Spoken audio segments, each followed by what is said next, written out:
Jina langu ni Aziza Kibibi na nimenusurika zaidi ya miaka 17 ya unyanyasaji mikononi mwa baba yangu ambaye alinipa mimba na kupata watoto 4. Je, umewahi kumsikia mtu ambaye watoto wake pia ni ndugu zake? Ikiwa sivyo, hadithi ya Aziza Kibibi itakushangaza sana. Baba yake alimbaka kwa mara ya kwanza alipokuwa na umri wa miaka 8 tu.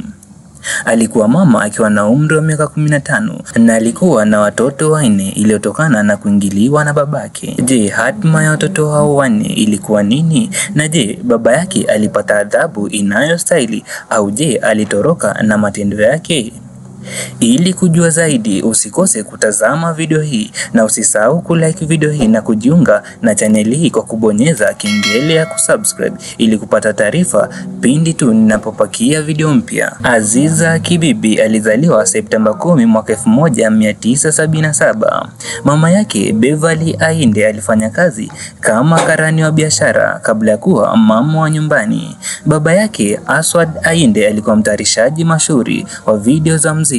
Kazi yake maarufu ilikuwa video ya muziki ya Killing Me Softly ya msanii Fugees.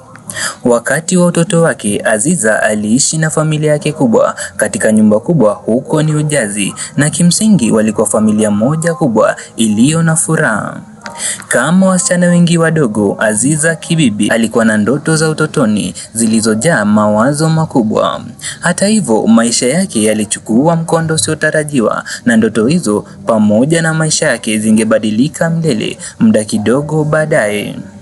Alipokuwa mkubwa, alianza kumshuhudia baba yake akimpiga mama yake, na baadaye baba yake aliamua kwamba angeongeza mke zaidi ya mmoja, jambo ambalo mama yake alikuwa akilipinga sana, na hilo lilimletea matatizo. Akiwa mdogo, Aziza alisomeshwa kwa shule ya nyumbani, lakini hata hivyo aliruhusiwa kucheza na watoto wengine wa majirani. Usiku mmoja alipokuwa na umri wa miaka 8, mama yake alimtuma kuzungumza na baba yake, na hiyo ilikuwa mara yake ya kwanza kuanza kumnyanyasa. Alimwambia lale sakafuni, akavua nguo zake za ndani na kumnyanyasa kingono. Aziza anasema kwamba haya yote yalianza kama kumfunza ili awe mwanamke kamili, lakini baadaye na taratibu ikawa mazoea kila siku, na hatimaye baba yake akaanza kumtenga na kumkataza asicheze na watoto wengine majirani. Alinyimwa maisha ya kawaida ya shule, kwani wazazi wake walijichukulia jukumu la kumwelimisha nyumbani, na yeye kwa upande wake akawa na jukumu la kufundisha ndugu zake wadogo. Kufikia wakati Kibibi akiwa na umri wa miaka 10, baba yake alianza kuingia tena chumbani kwake usiku ili kumbaka. Alijaribu kumwambia mamake, lakini ilionekana kuwa mama yake alikuwa anajua tayari. Ukaidi wote ulizimwa haraka kwa ngumi za baba yake. Baba yake pia alimtishia Azizi kwamba atamuua ikiwa asingekubali kushiriki naye. Hii ilimweka katika hali ngumu sana na kumwacha na maswali mengi ya kusumbua yakizunguka ndani ya kichwa chake. Je, ninawezaje kulinda familia yangu? Je, ninawezaje kupitia mateso haya kutoka kwa baba yangu? Katika kipindi hiki, Aziza alifanya mipango mingi ya kukimbia, lakini hakufanikiwa kwa sababu hakutaka kuwaacha ndugu zake hatarini. Wakati Aziza akiwa na umri wa miaka 15 hivi, baba yake alinunua nyumba huko East Orange, New Jersey. Nyumba aliyonunua ilikuwa chakavu na ilihitaji kukarabatiwa, kwa hivyo waliishi huko kwenye eneo la ujenzi walipokuwa wakijenga nyumba hiyo mpya. Na ilikuwa wakati huu ambapo alipata mimba mtoto wake wa kwanza pamoja na baba yake. Hili kwa kweli, mtazamaji wangu, lilikuwa jambo la kuhuzunisha. Mara nyingi watoto wanaozaliwa kwa mapenzi ya watu wenye undugu wa damu huwa wanapata matatizo ya kiafya. Baada ya mimba iliyoshindikana, binti wa kwanza alizaliwa na ugonjwa uliokuwa unazuia mwili kuvunja amino asidi, na mtoto wa kiume alikuja miaka 3 baadaye ambaye alikuwa na afya njema kwa ujumla. Kwa miaka mingi, Kibibi alishikwa na wazo la kutoroka, lakini hakuweza kufanya hivyo kutokana na wasiwasi aliyokuwa nayo. Mnamo mwaka 2002 alipata kile alichokuwa kingojea.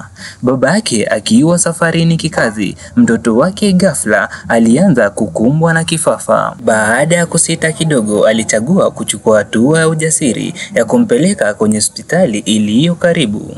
Azizi alikuwa akiogopa kuwapeleka watoto wake hospitalini kwa sababu aliogopa kujibu maswali ya madaktari kuhusiana na baba wa mtoto wake. Baba yake aliporejea kutoka safari yake ya kikazi, alikasirika na kutishia kumtoa mtoto wake kwa nguvu kutoka hospitalini.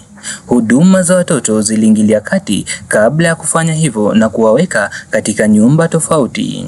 Baada ya huduma za kijamii kuwachukua watoto wa Aziza Kibibi, mama yake na dada yake walianza kukaa mbali pamoja na baba yao mzazi, ingawa aliendelea kumtishia mara kwa mara. Hata hivyo alimbaka katika kipindi hiki, jambo ambalo lilisababisha mimba nyingine.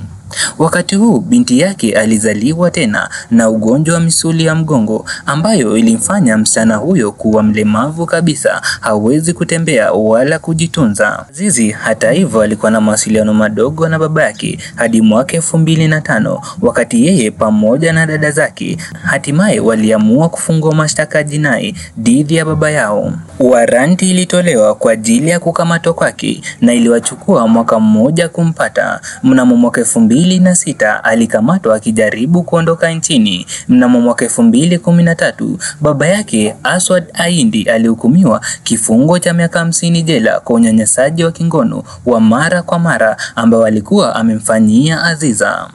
Hukumu hiyo ingeanza tu baada ya kumaliza kutumikia kifungo cha miaka 40 kwa kumbaka binti mwingine ambaye pia alizaa mtoto na kufanya jumla ya hukumu yake kwa miaka 90. Baba yake akiwa gerezani, Aziza Kibibi alianza upya kujenga maisha yake huku akiwatunza watoto wake. Alijisomesha chuo kikuu na kupata shahada 2. Hata hivyo amekuwa sauti kwa wale wanaonyanyasika kimya kimya na ameanzisha Precious Little Ladies, shirika lisilo na faida lililoanzishwa kupambana na unyanyasaji wa watoto. Zaidi ya hayo, yeye ndiye mmiliki na operator wa kampuni ya chakula inaitwa Sincerely na anashikilia nafasi kama mtayarishaji mkuu katika wakala wa vyombo vya habari. Pia aliolewa na alikuwa na mtoto mwingine wa kiume.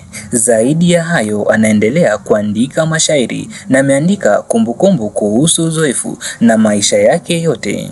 Anaamini kwamba kusema hadithi yake hakutamletea tu hisia kubwa ya amani, lakini pia kuwasaidia wengine. Maisha yake ya zamani ni jambo ambalo hawezi kamwe kulisahau, lakini ni dhahiri kwamba hataruhusu jambo hilo kumzuia tena. Je, wewe mtazamaji wangu unafikiria nini kuhusu historia hii? Je, baba yake alistahili kifungo hicho au la? Lakini mimi naweza kusema kuwa simulizi ya Aziza Kibibi ni ya uchungu usio na kifani, lakini pia ni ya nguvu ya kuzungumza ukweli, kupigania haki na kuwasaidia wengine walioko katika hali kama hiyo.